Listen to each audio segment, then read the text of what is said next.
अस्सलामु अलैकुम वरहमतुल्लाहि वबरकातुह। जो नाज़रीन, आज हम बात करने वाले हैं कि कब्र पर फूल डालना कैसा है।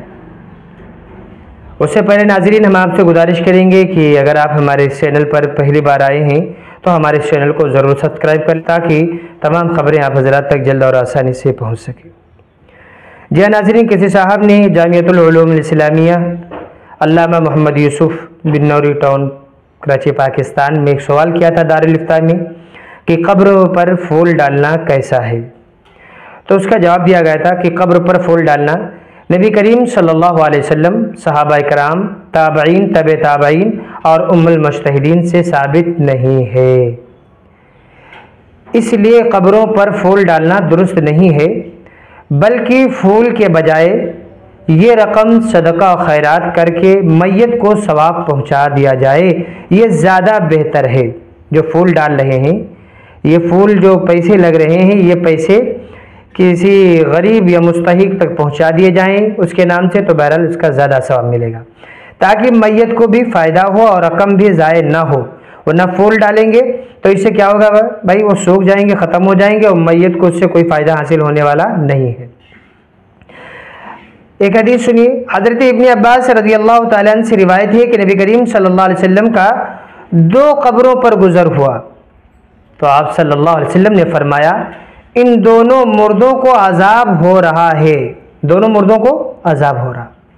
फिर आप सल्लल्लाहु अलैहि वसल्लम ने खजूर की दरख्त की एक टहनी तर शाख लेकर उसे दरमियान से चीर दिया, फिर उसके दो हिस्से कर दिए, एक हिस्सा एक कब्र पर और दूसरा हिस्सा दूसरी कब्र पर गाड़ दिया, यानी कि लगा दिया। तो लोगों ने अर्ज़ किया, या रसूलुल्लाह सल्लल्लाहु अलैहि वसल्लम, यह अमल आपने किसी मसलहत से किया?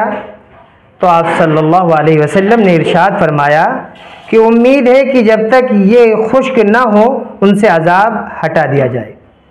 शारिहीन हदीस ने इस हदीस के मुतालिक फरमाया कि ये अमल सिर्फ हुजूर अकरम सल्लल्लाहु अलैहि वसल्लम के साथ ख़ास था, क्योंकि आप सल्लल्लाहु अलैहि वसल्लम को बज़रिए वही इन मुर्दों के अज़ाब में मुब्तला होने की खबर दी गई थी और ये भी बताया गया था कि आप सल्लल्लाहु अलैहि वसल्लम के इस तरह टहनी लगाने से उनके अज़ाब में तख़फ़ीफ़ कर दी जाएगी, यानी कि कमी कर दी जाएगी।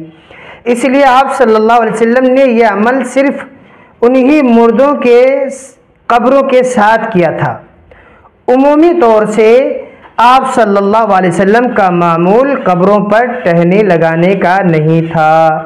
आप सल्लल्लाहु अलैहि वसल्लम ने कभी टहनी आम तौर से कब्रों पर, सहाबा की कब्रों पर नहीं लगाई, न तो सहाबा कराम ने ही लगाई।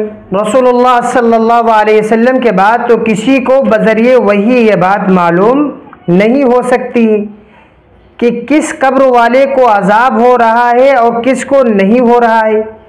इसी वजह से रसूलुल्लाह सल्लल्लाहु अलैहि वसल्लम और सहाबा कराम रिज़वानुल्लाहि ताला अलैहिम अजमईन ने भी आपके बाद इस अमल को अपना मामूल नहीं बनाया।